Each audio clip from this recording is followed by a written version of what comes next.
यह 1973 के दौरान की बात है। पेड़ों के जंगल में हमें एक शोध दल दिखाई देता है। इसका नेतृत्व कॉन्स्टेंस वेब नामक महिला ने किया था। कॉन्स्टेंस वेब की गर्भावस्था के बावजूद वह ऐसी ही एक मकड़ी की तलाश में यहाँ आया था जिनका स्वास्थ्य उनके शोध के अनुसार लोगों के लिए जादू था, जो किसी भी इंसान की सबसे बड़ी बीमारी का इलाज करने के अलावा है, व्यक्ति को अधिक मजबूत बनाने की क्षमता रखता है। इस मकड़ी की मदद से वह इन मानवीय रोगों का इलाज खोजना चाहता था जिनका इलाज अभी भी संभव नहीं हो सका है। वह सिम्स को अपने साथ बताता है। ऐसा माना जाता है कि इन पेड़ों के जंगल में लोग रहते थे जो आम लोगों से कई गुना ज्यादा ताकतवर थे। सामान्य मनुष्य इनकी गति तथा अन्य महाशक्तियों की कल्पना भी नहीं कर सकते, और इन मकड़ियों ने उन्हें ये सभी महाशक्तियां दी। सिम्स ने उसकी किसी भी बात पर विश्वास नहीं किया, इसलिए वह गर्भवती कॉन्स्टेंस को जंगल में छोड़ देता है और शिविर में लौट आए, जहां उसे कॉन्स्टेंस का नोट प्राप्त होता है। इन नोट्स में लिखी गई जानकारी उसे पहले ही बता दिया था वह कॉन्स्टेंस सच कह रहा है। वह कॉन्स्टेंस के सभी नोट्स की तस्वीरें खींचता है, और इससे पहले कि वह कॉन्स्टेंस के पीछे जाए, कॉन्स्टेंस बड़ी खुशी से चिल्लाते हुए यहाँ आती है क्योंकि उनकी तलाश खत्म हो चुकी थी। उसे मकड़ी मिल गई जिसका जहर किसी की भी जान ले सकता है। वह उसकी खुशी देखने जा रहा था। वह अपनी टीम के सदस्यों को देखकर उत्साहित थे। वह उस मकड़ी को दिखा रहा था जिसे सिम्स ने मारा था। सिम्स ने अपनी टीम के 2 सदस्यों की गोली मारकर हत्या कर दी। कॉन्स्टेंस को समझ नहीं आया कि सिम्स ने ऐसा क्यों किया। तभी सिम्स उसके सामने आया और बोला, यह जार मुझे दे दो। यह मकड़ी सिर्फ मेरी है और इसका उपयोग केवल मैं ही करूंगा। उसने सोचा कि सिम्स स्पाइडर जार को कॉन्स्टेंस से दूर ले जाने की कोशिश कर रहा था, क्योंकि इन सभी झगड़ों में सिम्स के हाथ में मौजूद बंदूक को चुना गया, जिससे कॉन्स्टेंस घायल हो गई। यह स्वार्थी व्यक्ति सिम्स के बारे में भी नहीं सोचता। वह कॉन्स्टेंस घायल है और गर्भवती है। वह बस मकड़ी की जान अपने हाथ से ले लेता है और उसे मरने के लिए अकेला छोड़ना चाहता है। कॉन्स्टेंस मर रहा था, और इस बार कॉन्स्टेंस की जान बचाने के लिए उसी जनजाति के लोग जिनकी कहानी कॉन्स्टेंस द सिम्स एंटर को बताता है। कॉन्स्टेंस को एक गुफा में एक तालाब में ले जाया गया। यहाँ उन्होंने एक मकड़ी को काटा और उसका इलाज करना चाहा, लेकिन कॉन्स्टेंस की हालत खराब होती जा रही थी क्योंकि अब वह समय आ गया है जब उसने अपने बच्चे को जन्म दिया है। इस समय कॉन्स्टेंस की एक बेटी थी जिसका नाम वे केसी बुलाते हैं। कैसी के जन्म के बाद कॉन्स्टेंस की हालत खराब हो गई। इस समय जनजाति के नेता जो वर्तमान में कॉन्स्टेंस का इलाज कर रहे हैं, उससे वादा करें कि जब भी वह अपने सवालों के साथ यहाँ वापस आएगा, मैं उसका इंतजार करूंगा। अब यहाँ से सीन काट दिए गए हैं और हमें वर्तमान यानी 30 साल बाद दिखाया जाता है, जहाँ अब केसी बड़ी हुई हैं और उन्होंने एक पैरामेडिक के रूप में काम किया, यानी उनका काम आपात स्थिति में लोगों का इलाज करना है। इस आपातकालीन वैन में उनके सहयोगी बेन केसी को अपने भाई और उसकी पत्नी की गोद भराई में आमंत्रित करता है, जिस पर केसी सहमत हो गईं। ड्यूटी से छूटने के बाद केसी अपने घर आता है और हर दिन की तरह वह अपने बिस्तर के नीचे से अपनी माँ का सूटकेस निकालता है और उसकी चीजें देखने लगा। उनके शोध नोट्स आदि। अब जब वह यह सब देख रहा था तो उसे बेन की इमरजेंसी में बुलाया गया। सिटी ब्रिज के पास एक बहुत ही भयानक हादसा हो गया। पुल के आधे नीचे एक कार पड़ी हुई थी। उसमें एक आदमी फंसा हुआ था। कार के अंदर एक पुशोवर बेन की मदद से आदमी की जान बचाता है, लेकिन दुर्भाग्य से वो खुद इस कार में लॉक हो गए और गाड़ी असंतुलित होते ही वह पानी में गिर जाता है। पानी में उतरते ही उसकी आंख खुल गई। इतना चमकीला जाल उसने पहले कभी नहीं देखा था। यही जीवन का जाल था। जीवन का यह जाल कैसी को उसका भविष्य दिखाता है। केसी ने पहले ही देख लिया था कि अगले पल क्या होने वाला है। इससे पहले कि वह प्रतिक्रिया दे पाता, अचानक उसकी आंख खुली और उसने देखा कि वह पानी से बाहर आ गया है। यह बेन ही था जो उसे बचा रहा था। कौन उसे बता रहा था कि तुम 3 मिनट तक पानी में रही हो? केसी। अब वह किसी की जांच करता है। ध्यान दें कि अचानक केसी का ऑक्सीजन लेवल 79 से बढ़कर 89 हो गया है। एक बार फिर वही बात दोहराई जाती है और केसी बेन से पूछती है, आपने अभी मेरा ऑक्सीजन स्तर जांचा? लेकिन बेन यह सब पहली बार कर रहा था और उससे पहले केसी ने यह सब अपने मन में देखा। केसी ने सोचा कि यह सब उसकी कल्पना थी, तो वह उठकर चला जाता है उठने के बाद अब हम सिम्स देखते हैं। सिम्स बहुत अमीर हो गए हैं और आज वह एक सुरक्षा महिला को अपने घर ले आए। यहाँ कुछ समय बिताने के बाद ये लोग सोचते हैं और नींद में सिम्स को एक सपना आता है। वह देखता है कि मकड़ी के सूट में 3 लड़कियां उसकी मकड़ी को लेने के लिए लड़ रही हैं और ऐसा करके उन्होंने उसे मार डाला। सिम्स सपने देखकर भयभीत हो जाते हैं। दरअसल मकड़ी अभी भी उसके पास थी। क्योंकि सिम्स ने खुद को उस मकड़ी से अलग कर लिया था, उन्हें भविष्य देखने की महाशक्ति भी प्राप्त हो गई। हर रात सिम्स अपने भविष्य के बारे में सपने देखता है, कैसे 3 लड़कियां आएंगी और उसे मार डालेंगी। इसलिए सिम्स इस दिन से पहले उन 3 लड़कियों को मार डालना चाहता है। ऐसे में उनके बगल में लेटी सुरक्षा एजेंसी की एक महिला काम आएगी। उसे यहाँ एक नजर देकर उन्होंने अपने नव विकसित सॉफ्टवेयर का कोड मांगा, जिसकी मदद से किसी भी व्यक्ति को उसके लुक से पहचाना जा सकता है। जैसे ही कोड बदलता है, उसने इस महिला का हाथ पकड़ लिया, उसके शरीर में जहर का इंजेक्शन लगाकर उसे मार डाला। हम देखते हैं कि केसी आज बेन के घर पहुंची है। वह यहाँ बेबी शॉवर में बैठे थे और सभी लोग बैठकर शिशु लिंग को चूम रहे थे। तभी अचानक एक लड़की बोली, आइए बच्चे के लिंग को चूमें। यह सुनकर केसी ने उससे कहा, हमने बस यही किया। केसी के बाद सभी को अजीब लगा। उसका मतलब इस बार भी उसे आने वाले पल का पहले से ही अंदाजा था। इससे पहले कि वह यहाँ कुछ समझ पाता, केसी आपातकालीन स्थिति के लिए बेन को बुलाती है और उसे ले जाती है। एक आपातकालीन स्थिति में वह देखता है कि उसके सहकर्मी का एक्सीडेंट हो गया है, जिसके लिए वह अपनी जान बचाने की कोशिश कर रहा था। लेकिन अगले ही पल उसने अपने सहकर्मी को ट्रक की ओर चलते देखा। वह उसे रोकने की कोशिश भी करती है, लेकिन साथ ही ट्रक में फंस गया। जैसे जैसे पल बीतता गया, उसका ट्रक दुर्घटनाग्रस्त हो जाता है और वह मर जाता है, जैसा केसी ने कुछ क्षण पहले देखा था। और इस घटना के बाद केसी को एहसास होता है कि उसे ऊंट का भ्रम नहीं हो रहा है, लेकिन वह किसी कारण से भविष्य देख सकता है। केसी पहले ही उन पलों को देख चुकी है जो कुछ समय बाद होने वाला है। सिंक्लेयर सिम्स से बात करता है, जिसने अपने हैकर के जरिए सिक्योरिटी सॉफ्टवेयर को हैक कर लिया। इस सिक्योरिटी सॉफ्टवेयर की मदद से न्यूयॉर्क के हर सुरक्षा कैमरे तक उसकी पहुंच है और इन हैकर्स की मदद से उन्होंने इन 3 लड़कियों की तस्वीरें भी खींची जो रोज उसके सपने में आता था। इन लड़कियों की उम्र को देखते हुए सिंक्लेयर को एहसास हुआ कि ये लड़कियां अभी भी जवान हैं। उन्हें अपने बॉयफ्रेंड नहीं मिले। सिम्स ने सोचा कि कम उम्र में सत्ता पाने से पहले उन्हें मार दिया जाना चाहिए, ताकि सत्ता हासिल करने के बाद यह उसके लिए मुश्किल नहीं बनता। यहाँ केसी की मृत्यु पर एक अपडेट के दौरान केसी अपने घर पर थे। वह चूल्हे पर अपना खाना गर्म कर रहा था। अचानक उसने देखा कि एक कबूतर उड़ रहा है। वह खिड़की से टकराया और मर गया। वह ये सब देख रहा था। जब अचानक चूल्हा बजने लगे, उसका ध्यान भटक जाता है। वह पीछे मुड़कर खिड़की की ओर देखता है। वहां एक भी मरा हुआ कबूतर नहीं था। उसकी खिड़की नहीं टूटी थी। केसी कबूतरों को देखने के लिए खिड़की के पास जाती है। खिड़की खोलता है और अगले ही पल उड़ता हुआ कबूतर आखिरकार उसकी खिड़की के सामने उतरा। केसी ने खिड़की खोली, कबूतर मरने से बच गया। और इस घटना के साथ केसी ने यह बात समझी, वह जो भविष्य देखता है वह इसे बदल सकता है। अब उसे इस बात का पछतावा हो रहा था। वह अपनी क्लिक मृत्यु को रोक सकता था, लेकिन वह ऐसा नहीं कर सका। वह ये सारी बातें बेन से शेयर करना चाहता था, इसलिए वह घर छोड़कर मेट्रो स्टेशन आ गया। हम उसे कहाँ देख सकते हैं? सिम पहले से मौजूद हैं, क्योंकि हैकर ने सिम्स को यह बताया था। सिम्स जिन 3 लड़कियों तारा को मारना चाहता है, इस समय मेट्रो स्टेशन पर है।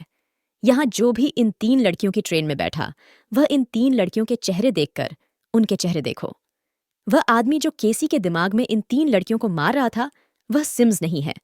अब वह सामने वाले अपार्टमेंट से है। इस अपार्टमेंट में ट्रेन को आते हुए देखना। उसने जल्दी से इन तीनों लड़कियों को यहां से उठा लिया, ट्रेन से उतरना। वे छोड़ गए केसी। लड़कियों को समझ नहीं आया कि आगे क्या हुआ। वह सिम्स को ट्रेन के अंदर देखता है, जो इन 3 लड़कियों पर नजर रख रही थी। केसी तीनों से कहती है, तुम तीनों को जल्द ही यह स्टेशन छोड़ देना चाहिए। परंतु ये तीनों उसकी एक नहीं सुनते और शोर मचाकर लोगों को बुलाने लगा। इससे पहले कि कोई यहां आए, इन तीनों को केसी स्पाइडरमैन जैसा सूट पहने हुए उनकी ओर देखता है। वह आदमी तेजी से तीनों की ओर चला तो इन तीनों के साथ केसी एक ट्रेन की ओर चला जाता है और अब वो आदमी भी इसी ट्रेन में था। इस आदमी को बचाने के लिए केसी ने इन तीनों को ट्रेन से उतार दिया, ग्राउंड फ्लोर पर लाया गया। लेकिन वह जानती थी कि वह आदमी अभी भी उसका पीछा कर रहा है। वह इन तीनों को मेट्रो स्टेशन से बाहर ले जाने वाला था, जिन पुलिस अधिकारियों ने उसे पकड़ा। इस दौरान सिम्स भी स्पाइडर सूट पहने हुए हैं। ये तीनों हमला करने के लिए निकलते हैं। इधर जब पुलिस सिम बंद करा रही थी, इस अवसर का लाभ उठाते हुए तीनों को बचाने के लिए कैसी मेट्रो स्टेशन से बाहर आती है। केसी बाहर निकलती है और टैक्सी पकड़ती है ताकि वह तेज रहे। ये तीनों मिकी माउस से छीने जा सकते हैं। आखिरकार ये लोग सिम्स से काफी दूर आ गए, लेकिन वे यह नहीं जानते थे खतरा पूरी तरह टल गया या नहीं। केसी ने तीनों से उनके नाम पूछे और बातचीत में यह तो कोई भी जान सकता है, इन तीनों लड़कियों के माता पिता इस शहर में नहीं हैं। वे इस बारे में बात कर रहे थे कि कैसे रेडियो समाचारों ने उनका ध्यान भटका दिया। जहां 3 लड़कियां बताई जा रही थीं, अपहरणकर्ता महिला की पहचान केसी वेब। अब पुलिस भी सिम्स उनका पीछा करते हुए और इन सभी स्थितियों से बचने के लिए केसी अब 3 बेटियों के साथ पेरू के जंगल में पहुंचती है। क्योंकि जंगल में कैमरे नहीं हैं, सिम्स के हैकर्स इन तीनों की स्थिति नहीं देख सके। पुलिस केसी की लोकेशन भी नहीं देख पाई। दौड़ना जंगल में आओ, वे जान सकते हैं वो ये 3 लड़कियां किसी समय केसी से मुलाकात हुई। तब केसी उन्हें यह बताती है उसने भविष्य में आपका चेहरा एक साथ देखा। इसके बाद मैडी नाम की लड़की हंसने लगी, लेकिन हर कोई मैडी की मुस्कान को नजरअंदाज कर देता है।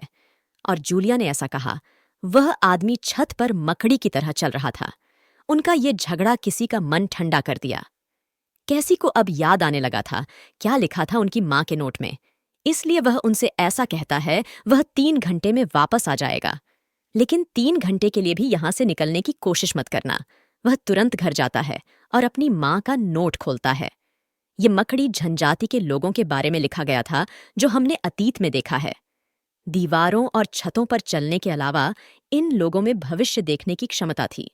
भविष्य किसी को भी दिखाई नहीं दे रहा था। इसलिए वह दीवार पर चढ़ने की कोशिश करता है। क्या वह भी मकड़ियों की जनजाति से है? लेकिन वह इसमें असफल रहे। इस सूटकेस में केसी अपनी माँ के साथ सिम्स की एक तस्वीर देखती है और उन्होंने यहाँ सिम्स को भी पहचान लिया कि ये वही इंसान है जो इन तीनों लड़कियों को जान से मारने की कोशिश की। परंतु उस समय वह जंगल में था। वह आराम नहीं कर सका। वह भूख से मर रहा था। तभी ये तीनों लोग जंगल से बाहर आए, पास के कैफेटेरिया में जाता है और जैसे ही वह शहर में दाखिल हुआ, सिम्स हैकर उन तीनों को ट्रैक करता है। केसी अब वापस जंगल की ओर चला गया, लेकिन जैसे ही वह जंगल में आया, उसे पता चला कि यहाँ से 3 लड़कियां गायब हैं। वह पद चिन्हों का अनुसरण करता है एक कैफेटेरिया में पहुंचना, जहां 3 लड़कियां एक साथ डांस कर रही थीं। लेकिन जैसे ही वह उन तीनों को ले गया, सिम्स मकड़ी का सूट पहने हुए यहाँ आओ एक को उसने उन तीनों को मार डाला और अगली बार उसने केसी की भी हत्या कर दी। केसी के मरने से पहले अचानक सब खत्म हो गया। केसी अभी भी जंगल में खड़ा था और उसने जो देखा वह समझ गया भविष्य में होगा। ये लड़कियां खतरे में थीं और केसी की जान बचाना जरूरी था। वह जल्द से जल्द उन तक पहुंचना चाहता था, लेकिन दुर्भाग्य से इससे पहले कि केसी वहां पहुंचे, सिम्स वहां पहुंच चुका था। बेटियों को बचाने के लिए होटल की खिड़की टूट गई। केसी कार अंदर ले आई।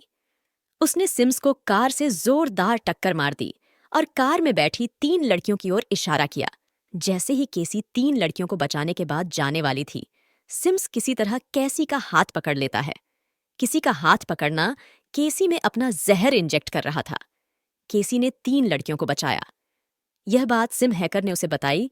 कैसी वेब, जिसने 3 लड़कियों को बचाया, वह कॉन्स्टेंस वेब की बेटी हैं। और ये सुनते ही उसका दिमाग हिल गया।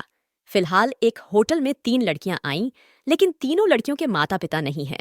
इतनी बड़ी जिम्मेदारी वह खुद नहीं उठा सकते थे, इसलिए उसने तीनों लड़कियों को पुलिस स्टेशन में छोड़ने का फैसला किया। लेकिन इसमें भी दिक्कतें थीं। आन्या न्यूयॉर्क में अवैध रूप से रह रही थी। उनके पिता को सरकार पहले ही निर्वासित कर चुकी है और अगर पुलिस को पता चल गया कि आन्या यहीं है तो उसे निर्वासित किया जाएगा। दबाव में केसी ने उसे इस होटल में रहने दिया और वह उसी कैफे में चला जाता है सिम्स कहाँ थे और उस पर हमला कर दिया। जैसे ही वह यहाँ पहुंचा, लोकेशन ट्रेस करने पर सिम्स भी यहाँ आ जाती है। सिम्स केसी को अपने बारे में बताता है और कहता है, मेरा नाम सिम्स है। मैं उन 3 लड़कियों को मार डालना चाहता हूँ, क्योंकि निकट भविष्य में उन लड़कियों के पास सुपर पावर होंगी और जैसे ही उन्हें सुपर पावर मिल जाती है, मुझे मार डालेगा। महाशक्तियाँ प्राप्त करने से पहले मैं उन्हें मारना चाहता हूँ। जैसे ही उसने ये सुना, अचानक किसी की आंख खुल गई और हमें पता चलता है कि यह लड़का भी है। ये तो मैं सपने में देख रहा था। भले ही वह किसी होटल में न गए हों, वह इन 3 लड़कियों के साथ सोया। सुबह केसी उसे सिम्स के बारे में बताती है और वह इन 3 लड़कियों के पीछे क्यों था। केसी का कहना है कि आप तीनों बहुत सावधान रहें और साथ रहें। जब तक आप तीनों एक साथ हैं, सुरक्षित हों। कैसी के पास अपने हाथों से जहर इंजेक्ट करने की क्षमता है। जब तक वह आपके शरीर के किसी भी हिस्से को पकड़ता है, वह उसका जहर है, आप में प्रवेश करेगा। जैसे ही जहर का इंजेक्शन लगाया जाता है, आपका दिल धड़कना बंद करने लगेगा और अगर कभी ऐसी स्थिति आती है, आप तीनों सीपीआर से अपने साथियों को बचा सकते हैं। इसलिए केसी उन्हें पहले सीपीआर सिखाती है और साथ में सीपीआर उन्होंने काफी ट्रेनिंग भी ली, जो मुश्किल वक्त में काम आया। वह उन्हें युद्ध के लिए तैयार कर रहा था। केसी अब इन 3 लड़कियों को बताती है, सिम्स में यही सभी महाशक्तियां हैं। मेरी माँ रिसर्च डायरी में लिखा है। अब सिम्स के बारे में अधिक जानकारी प्राप्त करने के लिए मुझे वृक्षों के वन में अवश्य जाना चाहिए। तुम तीनों को अपना ख्याल रखना होगा और साथ रहो। इतना कहकर वह चला जाता है। उसकी माँ का सामान और पेड़ों के जंगल के नक्शे के साथ अब वह जंगल के बीच में पहुंच गया है, जहां उसकी मुलाकात मकड़ी कबीले के नेता से होती है। आखिरकार, आप अपना प्रश्न पूछने आए हैं। नेता उसे गुफा तालाब में लाता है, जहां केसी का जन्म हुआ और उसकी माँ कॉन्स्टेंस मर चुकी थी। इस जगह को देखें, केसी परेशान हो जाती है। वह नेता से कहता है, मुझे नहीं पता कि मेरी माँ ने इस जगह पर आने के लिए मेरी जान जोखिम में क्यों डाल दी। नेता ने मुस्कुराकर कहा, ये सारी कहानियां जानने के लिए जब आपका जन्म हो, तो आपको अवश्य जाना चाहिए। आपकी कहानी आपके जन्म से पहले ही शुरू हो गई थी। केसी की आत्मा उसके शरीर से बाहर निकल गई है। कैसी की आत्मा तालाब में गिर जाती है और यह उसके लिए जीवन का जाल बन गया। ये जीवन का जाल उन्हें उस समय ले जाया गया जब उनकी माँ वह मकड़ियों की तलाश में जंगल में गया। जीवन का जाल केसी ने सब कुछ समान लंबाई में दिखाया। कॉन्स्टेंस की मकड़ी ढूंढने से शुरुआत उसे गोली मार दी। कैसी का जन्म हुआ और कॉन्स्टेंस की मृत्यु तक। यह देखकर केसी को उसकी कहानी समझ में नहीं आई। जीवन का जाल उसे उसी समय में ले जाता है जबकि केसी की माँ कॉन्स्टेंस डॉक्टर को दिखाने आया था। डॉक्टर को कैसी की माँ को बताना पड़ा, केसी के जन्म से पहले की बात है, उन्हें ऐसी बीमारी थी जिसका इलाज इस दुनिया में नहीं हो सकता। ऐसा भी हो सकता है कि केसी उनके जन्म के तुरंत बाद मृत्यु हो गई और केसी का अधिकांश जीवन 6 माह तक का था। यह खबर कॉन्स्टेंस और केसी की माँ को बहुत निराशा हुई। ये सच सुनने के बाद केसी रोने लगी, क्योंकि वह यह समझ गया था उसकी माँ क्यों। उसके जन्म से पहले वह अपनी जान जोखिम में डालकर जंगल में चला गया। अब तक वह है उसकी माँ से शिकायत की कि उसने अपने जुनून के चलते किसी को खतरे में डाल दिया, लेकिन ऐसा नहीं था। इन बातों पर विचार करना अचानक आत्मा उसके शरीर में लौट आई। वह अभी भी सदमे में था, नेताजी ने इतना कुछ कैसे कर लिया। वह वही सवाल पूछता है, लेकिन नेता यह कहते हुए कि मैंने ये काम नहीं किए, लेकिन आपकी शक्ति ने ऐसा किया। इसका उत्तर भविष्य देखना है, मेरे पास महाशक्तियां हैं। नेता ने जवाब दिया कि भविष्य देखना आपकी महाशक्ति की शुरुआत है। आप बहुत कुछ कर सकते हैं। वेब ऑन ऑफ लाइफ के साथ आप एक साथ 3 स्थानों पर हो सकते हैं और 3 जिंदगियां बचा सकते हैं। इतना ही नहीं, आप में भी भविष्य बदलने की ताकत है और ये क्षमता हर किसी को नहीं मिलती। नेता ने कहा, यदि तुम ये काम करोगे तो तुम्हारी सारी महाशक्तियां तुम्हारे पास आ जाएंगी। आपके सामने आऊंगा।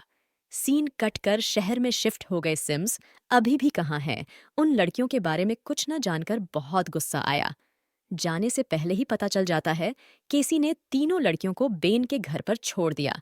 केसी की बातें सुनकर तीनों ने अभी भी बेन का घर नहीं छोड़ा था, लेकिन आज बेन के भाई की पत्नी बच्चे को जन्म देने वाली है। लड़की बहुत बुरी हालत में थी। उनके पास इंतजार करने का समय नहीं था, तो ये 3 हैं वह महिला को अस्पताल ले गए। अब केसी वह तीनों लड़कियों को लेने बेन के घर आई। बेन के घर पर कोई नहीं मिला, तो वह अतीत में जाकर देखता है वो 3 लड़कियां बेन के जीजाजी के साथ अस्पताल गए, जहां सिम्स ने उन पर हमला किया। उन तीनों की जान बचाने के लिए केसी ने यहाँ से एम्बुलेंस चुरा ली, भाग गए दूसरी ओर। हम ऐसा देखते हैं, सिम्स हैकर सभी सड़क सिग्नल हरे हो गए। ये तीनों उसे देखते हैं। सिम्स कार के बाहर खड़ा था। सिम्स के हाथ में बम था। नहीं, वह उन 3 लड़कियों को बम से मारना चाहता था। उसने बम गिराया। उनकी कार को नष्ट करने से पहले केसी सही समय पर आए, उसे अपनी एम्बुलेंस से मारो। और इस तरह बम उसके हाथ में आ गया, एक अन्य कार के नीचे जाकर विस्फोट हो गया। अवसर का लाभ उठाते हुए केसी की 3 बेटियां हैं, उसे एम्बुलेंस तक ले गए। कैसी देखती है कि 3 लड़कियां हैं एम्बुलेंस की ओर दौड़ना, तो वह एम्बुलेंस के ऊपर चढ़ जाता है। केसी यह देखती है और पुलिस को बुलाती है कि वहां एक विद्युत आवेग मशीन होगी, इसे उठाकर छत पर रख दें। ऐसा करने से टांके ऊपर खड़े हो जाते हैं, बुरी तरह घायल हो गया और वे एम्बुलेंस से गिर जाते हैं। केसी एम्बुलेंस लेकर आगे बढ़ती है, लेकिन उसकी एम्बुलेंस एक अंडरपास के नीचे रुका। और अब केसी यह जानती है, अगले 5 मिनट में क्या होने वाला है। वह नेताजी को याद करते हैं कि वह भविष्य बदल सकता है। इसे ध्यान में रखते हुए वह एम्बुलेंस रेडियो का उपयोग करता है और एक बहाने के रूप में चिकित्सा आपातकाल का उपयोग करना। वह एक हेलीकॉप्टर पास की एक इमारत के पास आता है। उस वक्त वे पटाखा फैक्ट्री के पास थे। केसी इन तीनों के साथ कारखाने में पहुंचती है और यहाँ वे सिम्स के लिए जाल बिछाना शुरू करते हैं। इस फैक्ट्री में जैसे ही सिम्स ने उनका पीछा किया, वह पटाखे के जाल में फंस गया। एक के बाद एक खूब आतिशबाजी होती है और सिम्स पहले से ही खुद पर ध्यान केंद्रित कर रहे थे। अवसर का उपयोग करके 3 लड़कियों को ले गया। केसी इस बिल्डिंग की छत पर चढ़ गए जहां हेलीकॉप्टर को आना था। उनकी 3 बेटियां हैं। वह हेलीकॉप्टर को सुरक्षित लेकर यहां से भागने की कोशिश कर रहा था, लेकिन केसी की योजना को विफल करने के लिए सिम्स यहां आए। उसका ध्यान भटकाने के लिए केसी उससे लड़ती है और वे लड़ते हैं और एक बिलबोर्ड टावर पर चढ़ो। अब जहां सिम्स ने केसी को पकड़ा, उसने केसी का गला पकड़ लिया। वह उसके शरीर में जहर का इंजेक्शन लगा रहा था। केसी मर रही थी। वह मुसीबत में था। ये तीनों लड़कियां ये सब नहीं देख सकतीं और उसकी जान बचाने के लिए उसके पीछे आता है। लेकिन सिम्स, ये 3 अप्रशिक्षित लड़कियां हैं। यहाँ लड़ाई बहुत आसान है और उन्हें 3 अलग अलग जगहों पर छोड़ दिया। उसके हमले में ऐसी जगह फंसी हैं 3 लड़कियां कि उनके पास केवल मृत्यु थी। और ये देखकर सिम्स हंसने लगी और केसी से कहता है, अब आप 3 अलग अलग जगहों पर जाएं और इन तीनों को एक साथ कैसे बचाया जाए। जैसे ही उन्होंने ये कहा, नेता के शब्द केसी के कानों में गूंज उठे। अगर आप किसी को बचाना चाहते हैं, एक ही समय में कई जगहों पर हो सकते हैं। इस बात का एहसास होने के बाद वह अपनी महाशक्तियों का उपयोग करता है और वेब ओन ऑफ लाइफ का संगीत उसके जैसे और भी कई लोग होंगे और उन 3 लड़कियों को बचाने पहुंच गया। यह देखकर सिम्स भी चिंतित हो गया। केसी को रोकने के लिए उसने उसे मुक्का मारा, लेकिन केसी इस बार हार नहीं मान रही है। वह धीरे धीरे सिम्स वाली जगह पर ले जाता है जहां उन्होंने भविष्य में सिम्स का चेहरा देखा। जैसे ही वह उस स्थान पर पहुंचा, सिम्स पर एक बड़ा जाल फंस गया है जिसमें वह फंस गया और उसके तुरंत बाद एक बहुत बड़ा बिलबोर्ड उसके ऊपर गिर जाता है और उसकी मृत्यु भी हो जाती है। आखिरकार केसी ने अपने दुश्मन को मारकर तीनों लड़कियों को बचा लिया।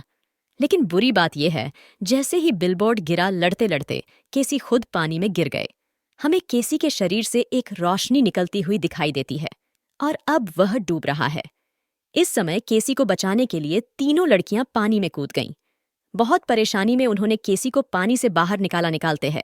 तब उन्होंने देखा कि उसकी सांसें भी थम चुकी थीं। इस प्रकार वे उसे सीपीआर देते हैं जैसा कि केसी को सिखाया गया था। जैसे वे ऐसा करते हैं, केसी की दिल की धड़कन यह फिर से कंपन करने लगा। आखिरकार उसे होश आ गया। लेकिन इस हादसे से एक बार फिर बुरी खबर आई है, उनका शरीर भी लकवाग्रस्त हो गया है। अस्पताल में जब नर्स ने केसी से इन 3 लड़कियों के बारे में पूछा, केसी का कहना है कि ये तीनों मेरा परिवार हैं। सुनवाई, ये तीनों खुश हैं। इस घटना ने केसी को स्तब्ध कर दिया, लेकिन मामला यही है, साथ ही उसे अपनी सारी महाशक्तियां भी दे दी। आश्चर्यचकित होकर केसी ने इन 3 लड़कियों को बताया कि मैं अब कुछ भी नहीं देख सकता, लेकिन मैं भविष्य को स्पष्ट रूप से देखता हूं। सत्ता हासिल करने के बाद दुश्मन को लड़ते हुए देखना। आपके पास बहुत शक्ति है जिसकी आप कल्पना भी नहीं कर सकते और तुम शत्रुओं से कभी नहीं हारोगे। वह इन तीनों को भविष्य की झलक भी दिखाता है, जहां इन तीनों के पास महाशक्तियां थीं। और कैसी स्वयं एक माध्यम थी। और भविष्य की ये झलक दिखाकर ये कहानी यहीं खत्म होती है।